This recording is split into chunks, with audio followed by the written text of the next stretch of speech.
Ahora aquí en La Mañana en Camino, tal cual lo habíamos anunciado, nos acompaña el doctor Juan Cereta. Hola Juan, buen día y bienvenido. ¿Qué tal? Buen día. Eh, Muchas gracias. Gracias a vos por aceptar la invitación. Para un poquito, vos, gran hincha de Racing, empató Racing al final, ¿no? Empató con Uruguay Montevideo en el Trócoli. Y eso no digo que lo bajó en la primera posición, pero le quitó la chance de alejarse un poquitín, ¿no? Sí, pero en tanto los dos, digamos, perseguidores son La Luz, que también empató, y Uruguay Montevideo, con el que empató, mantuvo la distancia. No, no, pero a Se eso mismo acercó me Cerro. refería.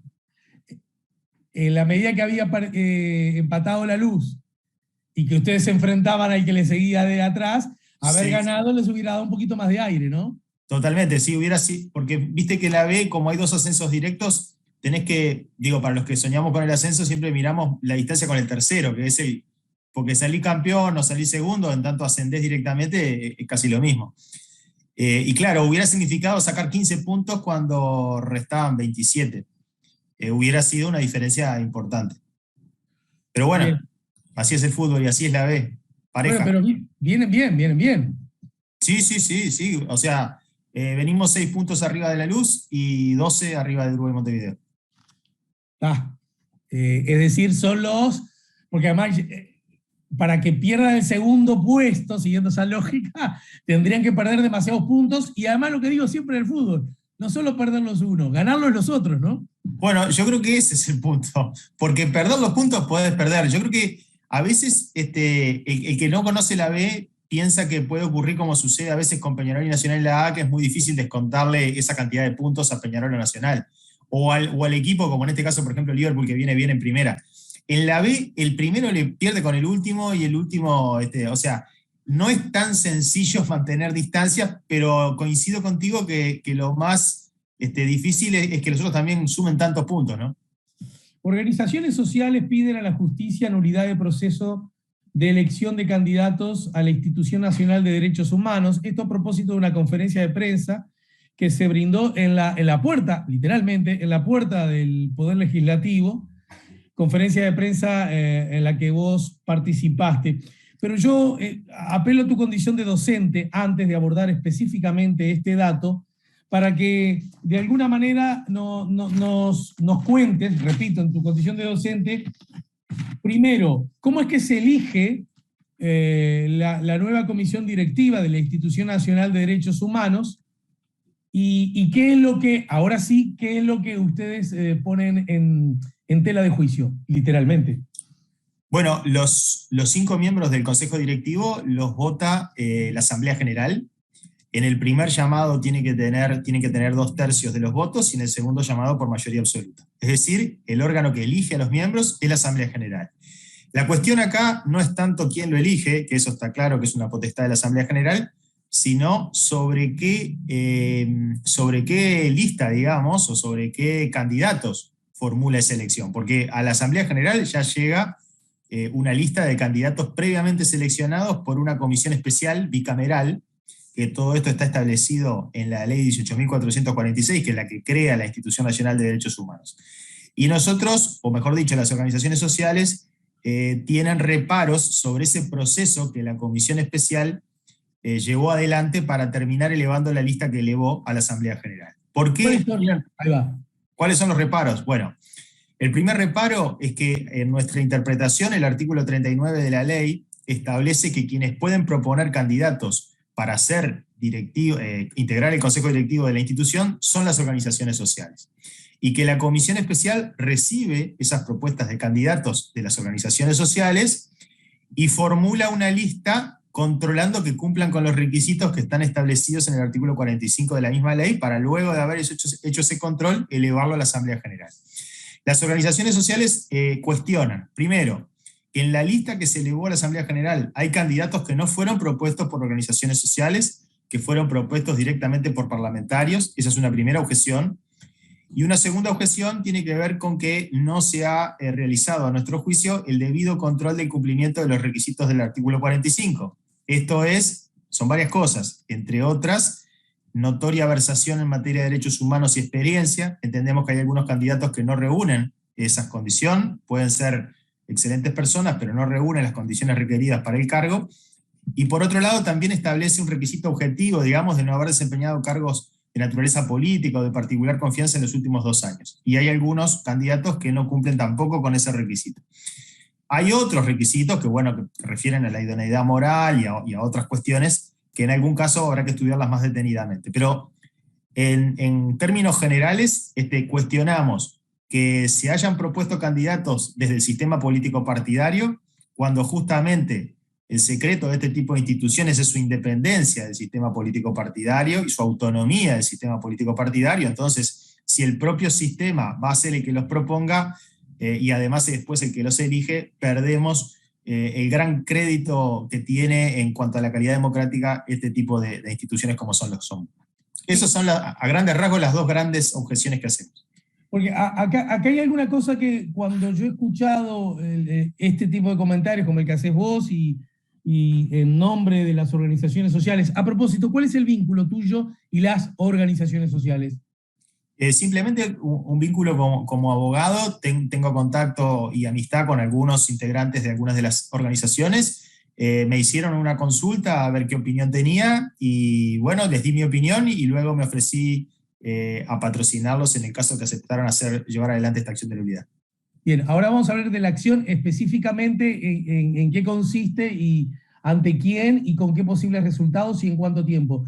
Pero antes de eso, en el marco de estas observaciones que las organizaciones sociales han hecho, que se puede resumir a, che, están designando posibles candidatos a integrar la dirección de la Institución Nacional de Derechos Humanos, los partidos políticos y no organizaciones sociales, que es a lo que mandata y exige la ley. ¿Por ahí voy bien? Sí. Entonces, en ese contexto, como forma de relativizar esa observación, esa denuncia, he escuchado decir, bueno, pero esto es un poco absurdo, un poco naif, un poco ingenuo, porque después de todo, a la hora de votar en el pleno de la Asamblea General, estos nombres están atravesados por lógicas políticas que exigen de acuerdos políticos, partidarios, entonces los partidos dirán, bueno, te doy los votos, este partido le dirá a aquel, te doy los votos para aquel en la medida que vos me des tus votos para este, y en el fondo parece también imponerse. Ante ese comentario, ¿qué dirías? Justamente, yo creo que ese comentario refuerza el reclamo nuestro, es decir, está claro que van a terminar siendo electos por el Parlamento y por lo tanto por representantes, digamos, con una notoria vinculación con un partido político. Pero una cosa es que lo propongan a los candidatos y los terminen eligiendo, y otros que tengan que elegir sobre un elenco previamente preestablecido que no nace de ellos. Me parece que ahí está la gran diferencia. Incluso la propia ley les pone otros condicionamientos, por ejemplo, que tiene que haber equidad de género en la integración. Es decir, si bien los parlamentarios, la Asamblea General, tiene la última palabra porque es la que vota, la ley le ha establecido restricciones a ese derecho de elegir. Y esas restricciones son, por ejemplo, respetar la paridad de género y que tengan que votar sobre un elenco que proviene de las organizaciones sociales. Entonces, podrán hacer acuerdos políticos para elegir a uno, para elegir a otro, pero va a ser sobre un elenco que no proviene de los partidos políticos, que proviene de organizaciones ajenas al mundo político partidario. Y en este caso, ¿en qué proporción los partidos propusieron sus candidatos? Y si mal no recuerdo, de los 26 que se elevaron, había por lo menos 13 propuestos por parlamentarios. O sea, estamos hablando de la mitad. La mitad propuestos por parlamentarios y algunos propuestos por algunas organizaciones que tampoco cumplirían con los requisitos de la ley, porque no es cualquier organización. No es que vos y yo armamos una organización mañana y proponemos un candidato pasado. Tienen que ser organizaciones que estén registradas en la institución y que hayan participado de las asambleas extraordinarias de la institución. Bueno, porque a eso iba. Quiero decir, cuando el legislador propone, lo hace sabedor que está incurriendo, digamos, en una falta, no sé si llamarle legal o administrativa, no sé exactamente qué términos manejar, o de alguna manera, porque convengamos que la Institución Nacional de Derechos Humanos en el último tiempo ha estado sometida, ya no digamos a críticas en su accionar, sino a críticas en su existencia, ¿no es cierto? Entonces, uno puede suponer que esa acción es como parte de una mirada muy crítica que además, ¿por qué no?, persigue o tiene como objetivo debilitar la institución. Es más, institución a la que sistemáticamente muchos le llaman instituto, ¿no? Sí, incluso algunos de los candidatos surge de las actas del Parlamento cuando fueron a la entrevista con la comisión, ni siquiera conocían el nombre correcto de la institución a la que se presentaban como candidatos. Eso habla un poco de la ausencia de legitimidad o de conocimiento del cargo para el que han sido propuestos. ¿Qué candidato no sabía el nombre? No recuerdo ahora el nombre, no quiero decir porque le puedo errar, no recuerdo el nombre exacto, pero bueno, uno de los candidatos propuestos por un legislador hablaba del Instituto de Derechos Humanos cuando el nombre correcto es Institución Nacional de Derechos Humanos y Defensoría del Pueblo. Bien, y en ese contexto entonces, ¿puede aplicar esa mirada de que cómo un legislador va a proponer si es claro que no puede? O la pregunta que te hago ¿es claro que no puede? No es claro. O sea, bien, la interpretación que nosotros hacemos, que creo que además está inspirada en los fundamentos por los que fue creada la institución, que esto surge de la aprobación de los principios de París y apoyada por Naciones Unidas desde el inicio, cuando fomenta la creación de este tipo de ombudsman en todo el mundo. Los principios inspiradores todos dan cuenta de que tienen que ser independientes y autónomos del poder político. Ahora, convengamos que la redacción del artículo 39 no es la más feliz en ese sentido, pues ha permitido que se sostenga que los legisladores pueden también proponer candidatos. Nosotros no compartimos ese criterio interpretativo de la norma, pero admitimos que no se trata de una violación, digamos, a sabiendas, sino de una interpretación distinta de la letra de la ley. ¿Y qué ha pasado? ¿Qué ha pasado? La institución es una institución nueva en la historia del Uruguay, ¿no es cierto?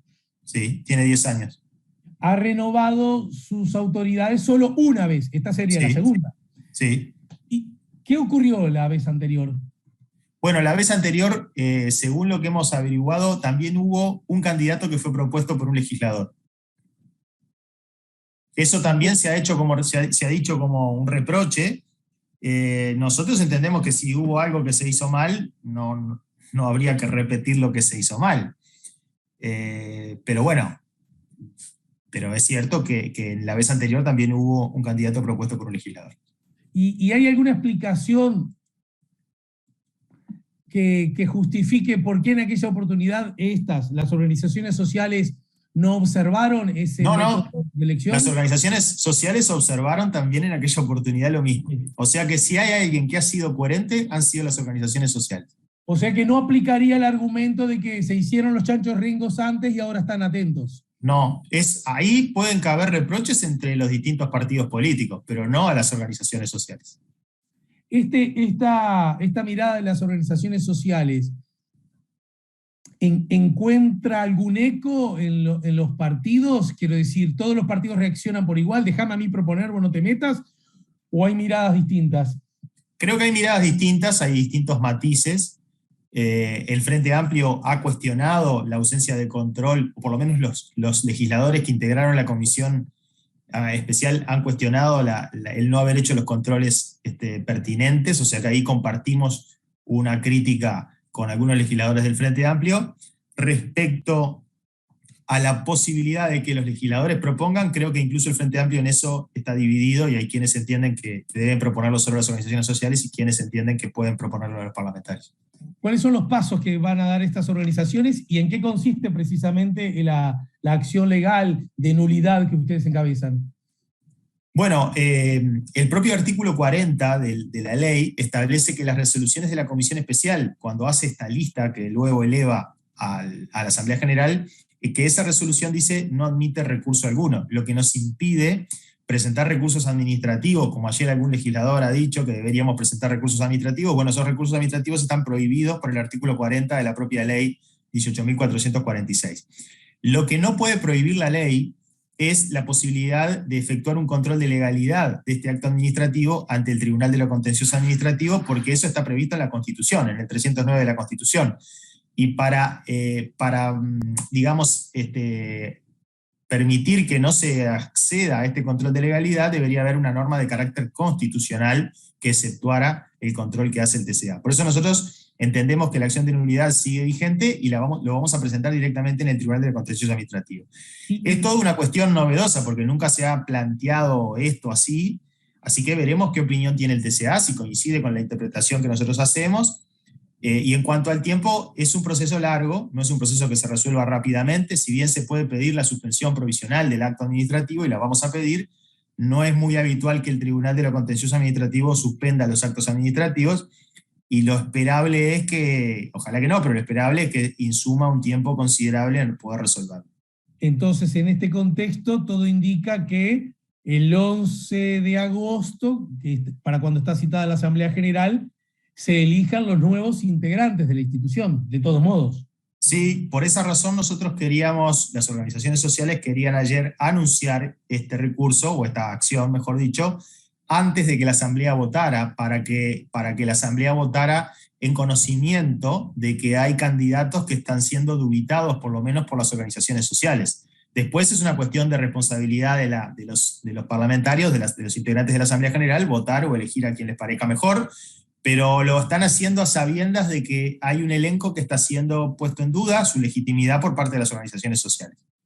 Bien, los 24 candidatos presentados ante la Asamblea General, ninguno de ellos obtuvo los apoyos necesarios. Hay que recordarle al público que esto requiere de mayorías especiales, ¿no? Sí, 2/3 requiere de la Asamblea General. Bien, no ocurrió en ningún caso, ¿no es cierto? En ninguno, por eso se vuelve a votar de cero el 11 de agosto. Ahora, el 11 de agosto, ¿ya las exigencias de qué tipo son en cuanto a las mayorías especiales? Mayoría absoluta. Es decir, o sea que la coalición en este caso tiene los votos para nombrarlos. La coalición de gobierno puede decidir, imponer sus propios candidatos o los candidatos que les resulten más afines. Sí, ahí, bueno, es una cuestión que yo ya no manejo tanto el tema político partidario, pero ahí puede haber un acuerdo con el Frente Amplio y un reparto de cargos, que es lo que nosotros estamos criticando, o bueno, eventualmente la coalición podría nombrar los 5 miembros. Bien, y en ese contexto, los miembros que hasta el momento han obtenido, no 2/3, porque repito, ninguno lo obtuvo, pero sí buen número de votos, ¿algunos de esos candidatos están impugnados por ustedes?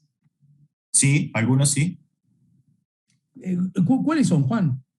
No, vos sabés que no quiero decir los nombres porque la verdad no me acuerdo. No hicimos todavía, y es más, ayer no quisimos plantear el cuestionamiento con los nombres personales, los nombres de las personas, para que no resultara como una cuestión antes de presentarlo, como una cuestión que cuestiona, valga la redundancia, a las personas.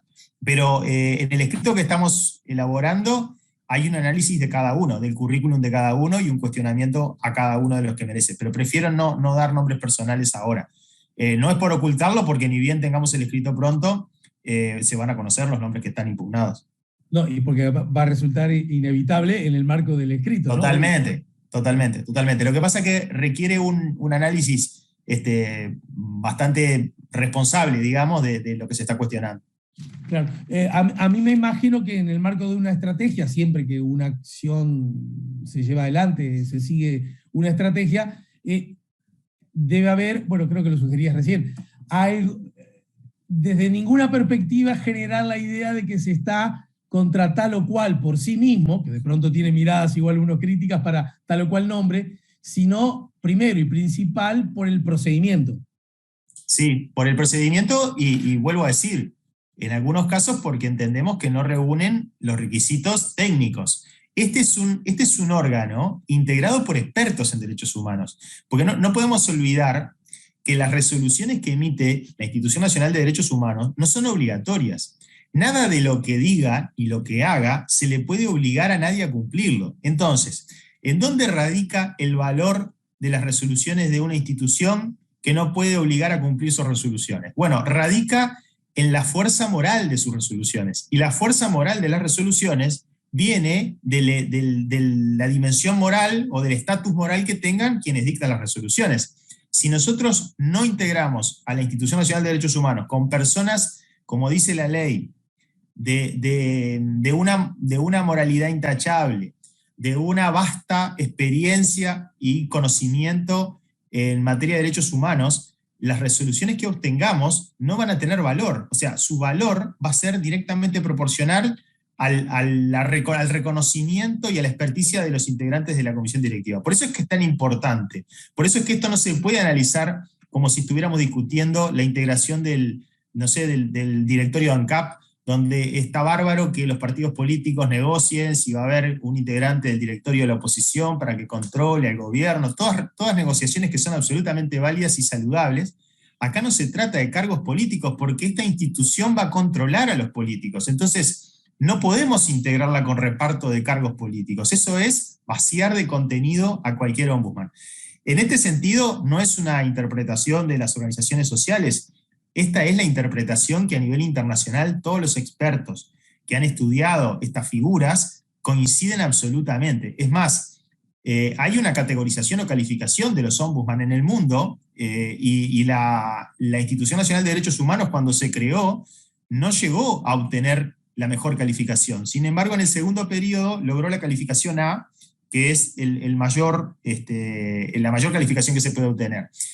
Si nosotros seguimos adelante con este proceso tal como está, seguramente la calificación de la institución baje notoriamente, drásticamente, y esto no es una cuestión, digamos, de discusión solo interpretativa del texto de la norma, es una cuestión en la que coinciden los mayores expertos, a tal punto que nosotros estamos en este momento gestionando el apoyo en la acción de nulidad que vamos a presentar de varios de los expertos mundiales más reconocidos en materia de ombudsman. Bien, estamos ya casi en el final por el día de hoy. ¿El escrito cuándo será presentado, Juan? No tengo fecha exacta todavía porque además se siguen sumando organizaciones, ya estamos en 32 organizaciones y se siguen sumando más, pero la idea es la semana que viene.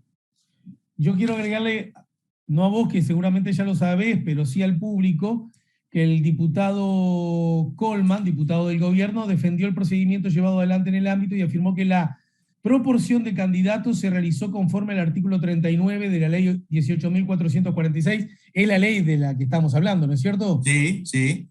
Esto es a propuesta de las organizaciones habilitadas para participar en asambleas extraordinarias de la institución o por los señores y señoras parlamentarias, lo que oficia como lo que se presenta como una cita textual, y por lo tanto desde ese lugar, tal cual vos mismo lo decías, la interpretación es lo suficientemente amplia y ambigua como para que un legislador sienta que tiene el derecho a presentar su candidato, ¿no? Sí, el artículo 39 tiene 3 verbos. Tiene el verbo proponer, tiene el verbo recibir y tiene el verbo formular. Cuando habla de proponer, habla de las organizaciones sociales. Cuando habla de recibir, habla de los parlamentarios, y cuando habla de formular, habla de la comisión especial. Nuestra interpretación es que las organizaciones sociales proponen, los legisladores reciben, y la comisión especial formula la lista definitiva que eleva a la Asamblea General. Esto es el texto tal como nosotros lo interpretamos. Obviamente ha sido interpretado en el sentido de que los parlamentarios también pueden proponer. Son maneras de leerlo. Lo que sí está claro es que esa manera de leer lo que propone el representante Colman va a contramano de los principios de París y va a contramano de la esencia de todos los ombudsman del mundo. ¿Qué pasa? Ahora le pregunto al profe, hay 12.000 millones de casos a lo largo de la historia y a lo largo de la historia del derecho en donde un texto no expresaría cabalmente el espíritu de la ley, de la norma, de lo aprobado. Hasta ahí podríamos encontrar muchos casos, ¿no es cierto? Sí, por supuesto, por supuesto. ¿Y cómo se dirime eso? Porque alguien puede decir, no, mirá, acá está escrito de este modo, y con cierto sentido común alguien podría decir, bueno, sí, es verdad, está escrito así, resulta ambiguo, o por lo menos no lo suficientemente claro, pero es notorio que se aparta del espíritu, de la norma, de la ley, de lo discutido en su tiempo y de la forma en que fue resuelto. ¿Cómo se dirime eso en general? En general, el principio interpretativo más aceptado es el que sostiene que cuando la letra de la ley es clara, no se puede ir a su espíritu para interpretarla. Lo que me parece a mí es que en este caso por lo menos no es clara. Y por lo tanto estamos habilitados u obligados a interpretarla de acuerdo a su espíritu. Porque, ¿saben a lo que voy, querido Juan? En el final te lo pregunto. Y sé que esto te excede porque vos no sos un actor político en el sentido de político partidario, ¿verdad? A ver, supongamos que el texto sea lo suficientemente ambiguo como para que dos miradas distintas sientan que lo están interpretando bien. ¿Hasta ahí vamos bien? Uh-huh. La pregunta es, ¿hay alguien que sostiene, a propósito del espíritu, que justamente para generar ese contexto de independencia conceptual, técnica, ideológica, para generar una herramienta que esté al servicio fielmente de los derechos humanos en vínculo con la ciudadanía, lo mejor es, a la hora de proponer, tener a los partidos políticos alejados, porque de última ellos, en una instancia posterior, deberán acordar hacer políticas y podrán elegir entre esa bolsa, ¿verdad? Es decir, lo primero, ¿hay alguien que lo cuestione? No, en el ámbito técnico, digamos, jurídico, no hay nadie que cuestione la necesidad de absoluta independencia del poder político partidario ni la autonomía de los ombudsman, porque es la esencia de estos instrumentos. Si nosotros los transformamos en instrumentos donde se representa, por más legítima que sea, la ecuación político-partidaria de la última elección, estamos vaciando de contenido al ombudsman, estamos creando otro órgano que no es un ombudsman. No va a ser la voz del pueblo que está dispuesta a controlar a sus gobernantes, incluso a los gobernantes legítimamente elegidos y con toda la legalidad como ocurre hoy en Uruguay. Esa es justamente la razón de ser de estos organismos. Por eso decía, no hay nadie jurídicamente que diga que estos órganos no tienen que ser independientes del poder político partidario. La cuestión es, ¿logran serlo si no solamente son elegidos por el sistema político, sino que además sus integrantes son propuestos por el sistema político? Esa es la pregunta que hay que hacerse. Bien, bien, clarísimo. Lo que pasa que también, repito, hijo del sentido común, no tanto del texto, uno puede decir que si de verdad aspiramos a una defensoría del pueblo independiente, controladora, porque ahí está la esencia misma del sistema democrático, que el sistema se genera condiciones para que otros le controlen, ¿no es cierto?